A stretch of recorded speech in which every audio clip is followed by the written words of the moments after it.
Hello दोस्तों, नमस्कार। एक बार फिर से हम आप लोगों का अपने इस YouTube चैनल पर स्वागत करते हैं। मित्रों, आज का जो हमने टॉपिक लिया है वो है समतुल्य परीक्षण विश्वसनीयता, यानी इक्विवेलेंट फॉर्म्स रिलायबिलिटी क्या होती है। इसके बारे में आज हम लोग इस वीडियो के अंतर्गत अध्ययन करने वाले हैं।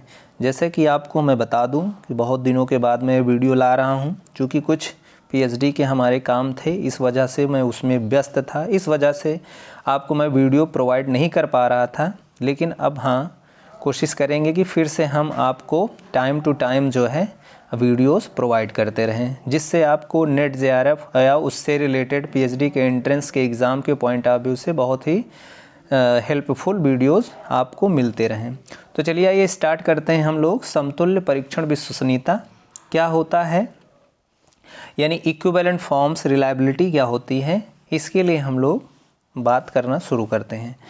तो इसमें जो सबसे पहली बात आपको ध्यान देना है, उसमें ये ध्यान देना है कि यदि किसी परीक्षण की दो या दो से अधिक समतुल्य प्रतियां इस ढंग से तैयार की जाती हैं कि उन पर प्राप्त अंक एक दूसरे के समतुल्य हों, तब समतुल्य परीक्षण विश्वसनीयता की गणना की जा सकती है।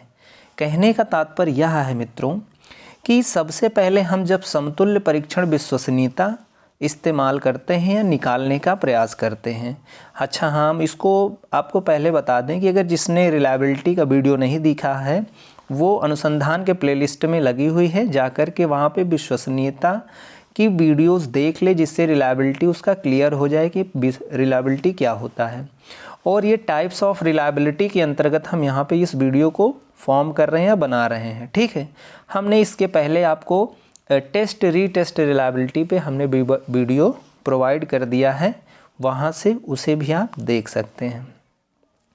तो जब हम यहाँ पे समतुल्य परीक्षण विश्वसनीयता का इस्तेमाल करना चाहते हैं, तो सबसे पहले अनुसंधानकर्ता जो होता है, दो समतुल्य प्रश्नावली या प्रतियां तैयार करता है। ठीक है, दो एकदम समतुल्य, मतलब दो प्रश्न पत्र वो तैयार करता है, just like as a questionnaire. ठीक है, तो दो प्रकार के ऐसे प्रश्न पत्र तैयार करता है जो लगभग एक ही प्रकार के दिखाई देते हों।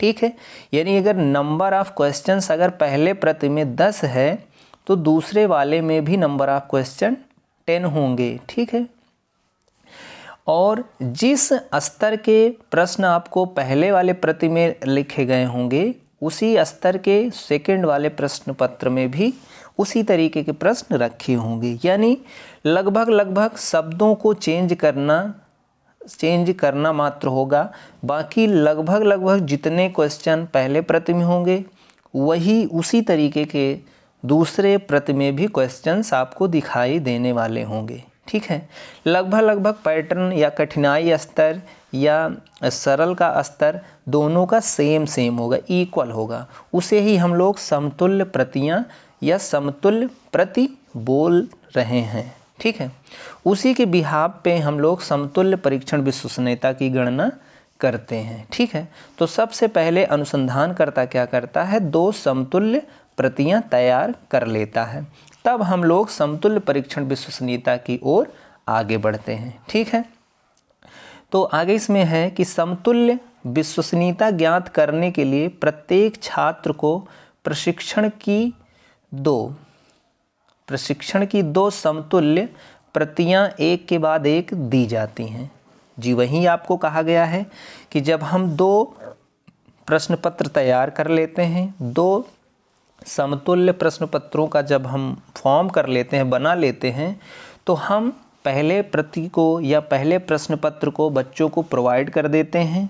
उससे हम लोग क्या करते हैं, कुछ आंकड़े या डाटा कलेक्ट करके लिख लेते हैं। ठीक है, फिर थोड़ी देर तुरंत बाद भी हम लोग क्या करते हैं, दूसरे प्रति यानी दूसरे प्रश्न पत्र को हम लोग बच्चों को प्रोवाइड कर देते हैं, और वहाँ से दूसरे प्रति से भी हम लोग क्या करते हैं, उनसे कुछ डाटा इकट्ठा कर लेते हैं। तो वही चीज़ यहाँ पे लिखा हुआ है कि समतुल्य विश्वसनीयता ज्ञात करने के लिए प्रत्येक छात्र को प्रशिक्षण की दो समतुल्य प्रतियां एक के बाद एक दी जाती हैं, तथा प्रत्येक छात्र के लिए दो प्राप्तांक प्राप्त कर लेते हैं। पहला प्राप्तांक हम लोग पहले प्रति से निकालते हैं, दूसरा प्राप्तांक दूसरे वाले प्रति से निकाल लेते हैं। ठीक है, और इतना करने के बाद हम लोग आगे बढ़ते हैं। फिर आगे हम लोगों को क्या करना होता है कि इन दो समतुल्य प्रारूपों पर छात्रों के द्वारा प्राप्त अंकों के बीच क्या निकालते हैं मित्रों, सहसंबंध निकालते हैं। ये ध्यान रखना कि हमेशा जो विश्वसनीयता गुणांक निकाला जाता है वो सहसंबंध गुणांक ही कहलाता है। यानी दो ग्रुप्स के बीच में हम लोग जो क्या करते हैं, या दो डाटा के बीच में हम लोग सहसंबंध का रिलेशन देखते हैं, यानी कोरिलेशन देखते हैं किस तरीके का है, और वही सहसंबंध हमारा विश्वसनीयता गुणांक कहलाता है। तो जब इन दो समतुल्य प्रारूप पर छात्रों के प्राप्त अंक मिल जाते हैं और उनके बीच हम क्या निकाल लेते हैं, सहसंबंध गुणांक निकाल लेते हैं, तो यही सहसंबंध गुणांक क्या कहलाता है, समतुल्य परीक्षण विश्वसनीयता कहलाता है। ठीक है ना, तो यही सारा काम यहाँ पे किया जाता है। अब अगर थोड़ी सी नोट करने योग्य बातें आप ध्यान से देखें तो इसमें लिखा हुआ है कि समतुल्य परीक्षण विश्वसनीयता की सबसे बड़ी कठिनाई समतुल्य परीक्षण तैयार करना होता है।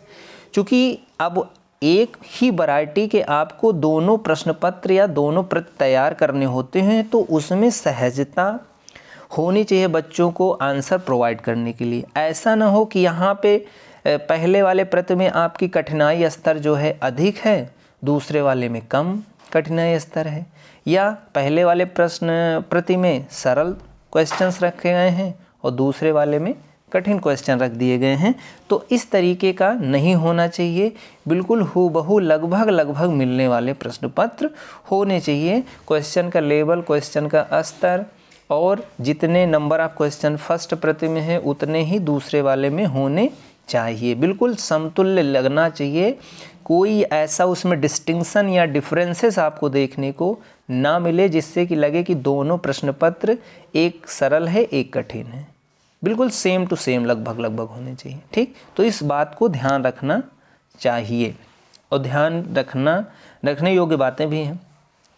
यदि अगर इसको किसी तरीके से समतुल्य परीक्षण तैयार भी कर लिए जाते हैं, तब भी छात्रों के ऊपर एक के बाद एक दो परीक्षण प्रशासित करने में अनेक त्रुटियां आ सकती हैं। जैसे कि बच्चों का जैसे एक प्रश्न पत्र का आंसर दिया, दूसरे का उसका मन ही नहीं कर रहा है देने का, तो दोनों के बीच में काफ़ी डिफरेंसेस आ जाएंगे। उसकी मनोवृत्ति, उसकी जिज्ञासा, उसके सहन शक्ति वहाँ पे कम हो रही हो, तो उससे भी कुछ डिफरेंसेस आपको देखने को मिल जाते हैं। तो यह भी एक त्रुटि के अंतर्गत यहाँ पे दिखाई देता है अनुसंधानकर्ता को। तो इन सब चीज़ों से यहाँ पे बचने की आवश्यकता होती है। तो यह वीडियो हम लोग आज यहीं तक रखते हैं, फिर मिलते हैं नेक्स्ट टाइप्स ऑफ रिलायबिलिटी पे, जो कि आपको नेक्स्ट वीडियो में प्रोवाइड की जाएगी। फिर मिलते हैं नए वीडियो के साथ, तब तक मित्रों जय हिंद।